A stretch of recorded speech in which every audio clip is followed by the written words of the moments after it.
du monde.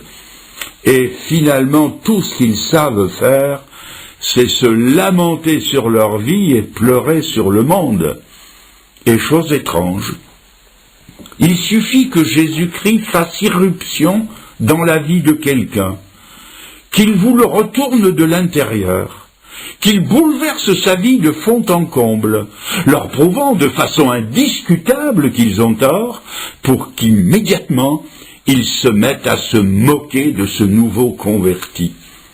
Soyez sur vos gardes, et ne vous attendez pas à ce que le monde qui se moque de Jésus salue votre conversion par autre chose que des sarcasmes et des colibés. D'ailleurs, plus d'un jeune homme ou plus d'une jeune fille pourra témoigner qu'au lendemain de sa conversion, ils ont fait part à leurs parents de leur joie d'avoir trouvé le Seigneur. Ils ont été reçus de haut, avec des paroles à peu près comme celle-ci.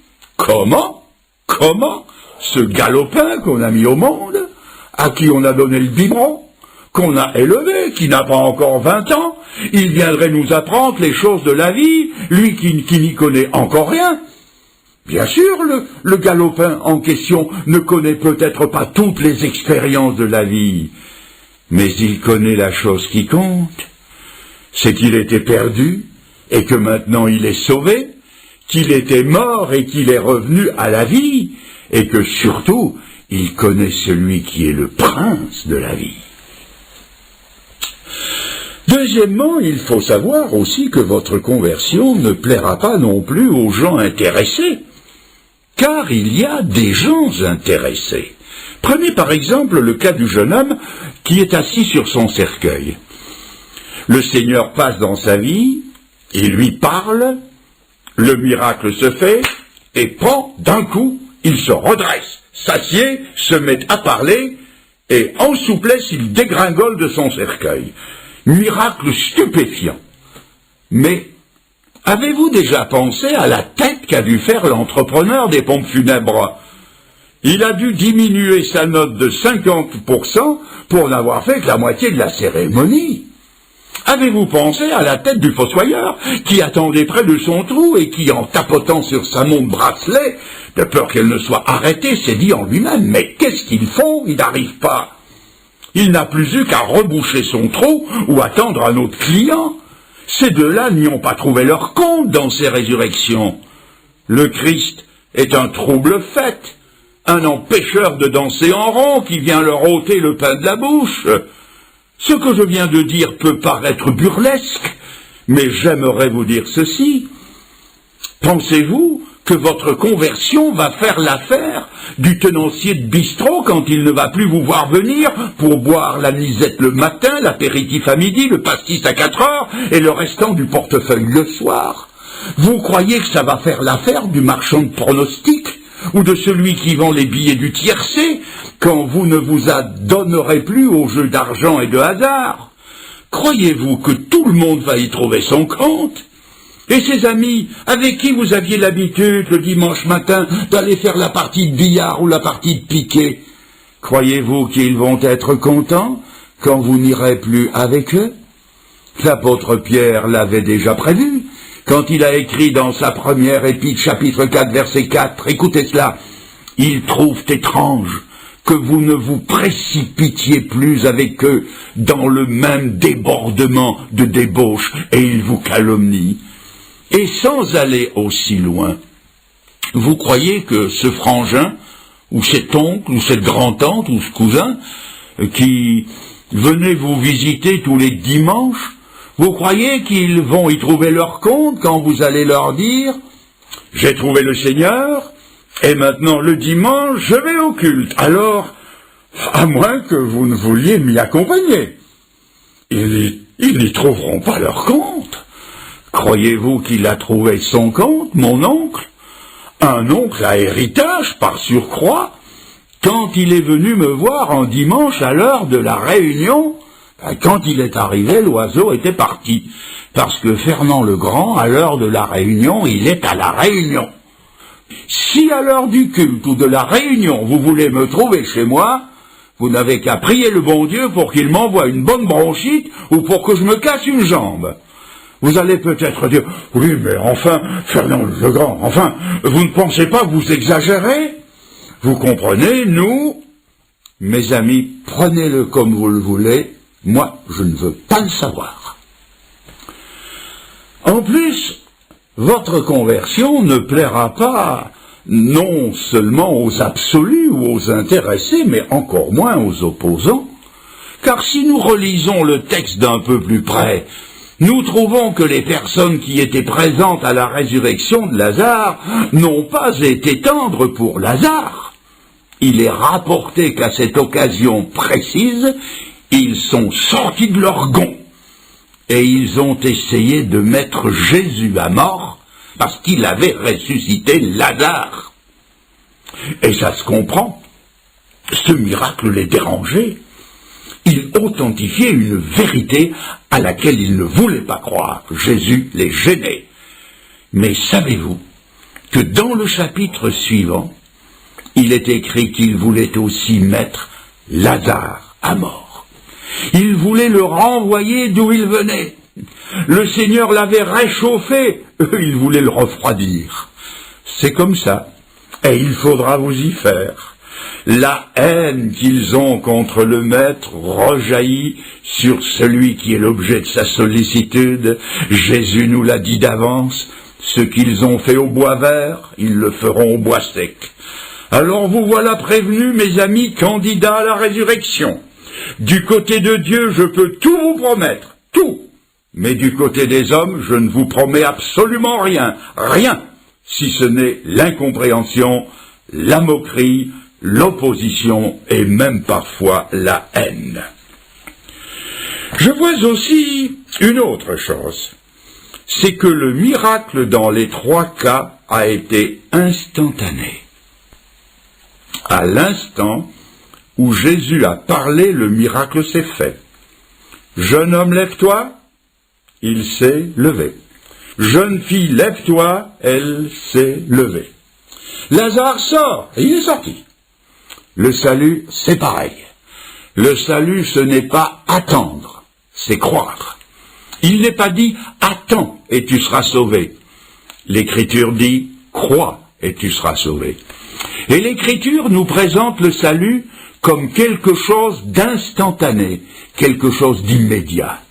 Oh, bien sûr, le cheminement qui nous conduit au salut peut être long, mais dès le moment où nous comprenons le sens, le pourquoi de la mise en croix de Jésus, où nous nous approprions pour nous-mêmes le salut qui est en Jésus-Christ, à cet instant-là, nous sommes sauvés.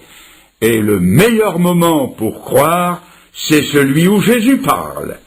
Et l'Écriture dit, « Aujourd'hui, si vous entendez sa voix, n'endurcissez pas votre cœur. » Et aujourd'hui, pour chacun ici présent, le meilleur moment pour le salut, c'est maintenant. J'apprends encore autre chose. C'est que Jésus a donné la puissance de faire ce qu'il commandait.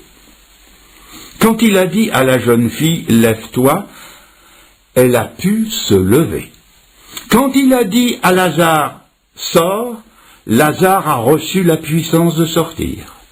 C'est-à-dire que Jésus-Christ donne une puissance égale aux ordres qu'il donne.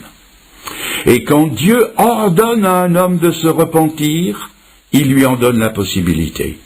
Quand Dieu dit à un homme de quitter son péché, il lui en donne la possibilité. Quand Dieu dit de croire, il lui en donne aussi la possibilité. Ne me dites pas ce soir, Fernand le Grand, c'est au-delà de mes forces. Il était au-delà des forces de Lazare de sortir du tombeau. Mais il a suffi que le Seigneur lui dise « Lazare sort » pour que Lazare sorte. Et aujourd'hui, le Seigneur vous regarde et il vous dit simplement « Crois et vis ». Mes amis, croyez et vous vivrez. C'est un ordre du Seigneur et avec l'ordre, la puissance divine est aussi au rendez-vous. Je voudrais encore vous faire voir l'obéissance spontanée, exempte de calcul de ces trois personnes.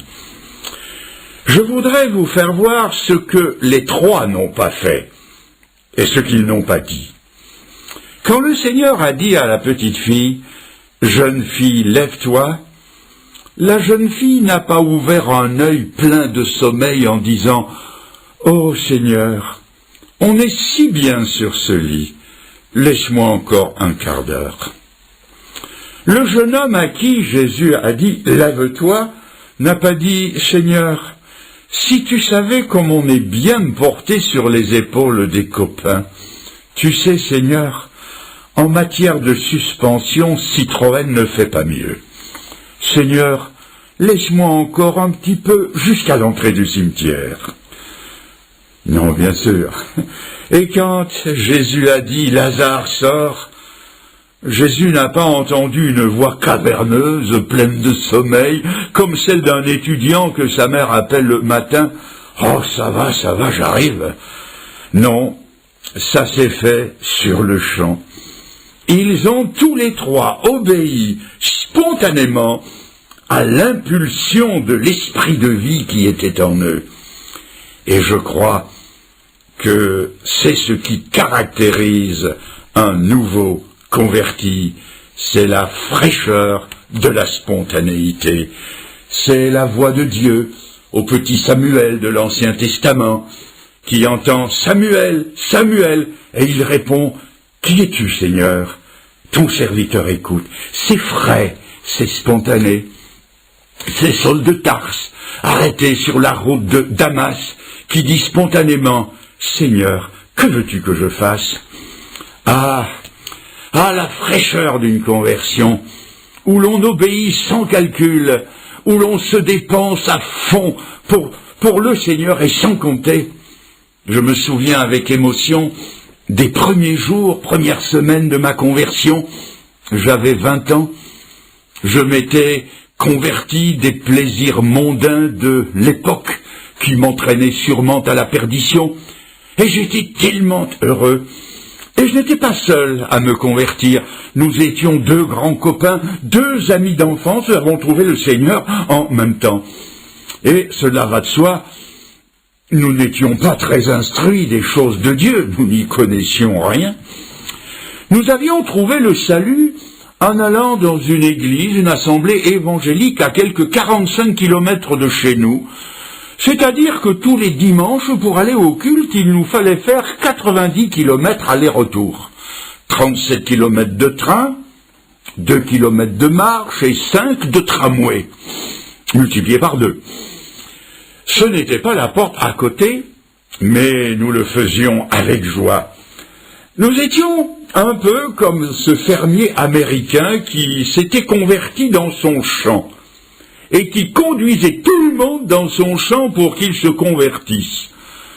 On pensait que tout le monde devait venir dans cette église, cette assemblée, pour se convertir. On peut appeler ça des erreurs à la gloire de Dieu. On se disait, il faut que tous les copains qui on parle du Seigneur, parce que je vous assure qu'on a témoigné partout, il faut qu'on les amène tous dans cette assemblée. Pour qu'ils entendent l'évangile, il faut qu'ils y viennent tous. Donc faire 90 kilomètres aller-retour, mais étant étudiants, lui et moi, nous avions tout juste assez d'argent de poche pour payer notre train. Comment alors payer le train des copains qui avaient encore moins de sous que nous? On s'est creusé les méninges pour savoir ce qu'on allait faire pour avoir des sous. Nous avons décidé de rassembler des blocs de marbre, de les polir, de les assembler, d'astiquer une trompette, de vendre le tout pour avoir des sous pour amener les copains à l'église. Vous souriez, c'était très frais, très spontané, des bêtises quoi, des bêtises à la gloire de Dieu. Je vous vois sourire, moi aussi. Bien sûr qu'il y avait derrière ces idées généreuses, une dose massive de naïveté et d'ignorance. Et pourtant, cette spontanéité reste parmi les plus beaux souvenirs des premiers jours de ma conversion. On voulait plaire au Seigneur et le servir en toute simplicité, sans calcul égoïste. mais je crains très fort que ce que depuis nous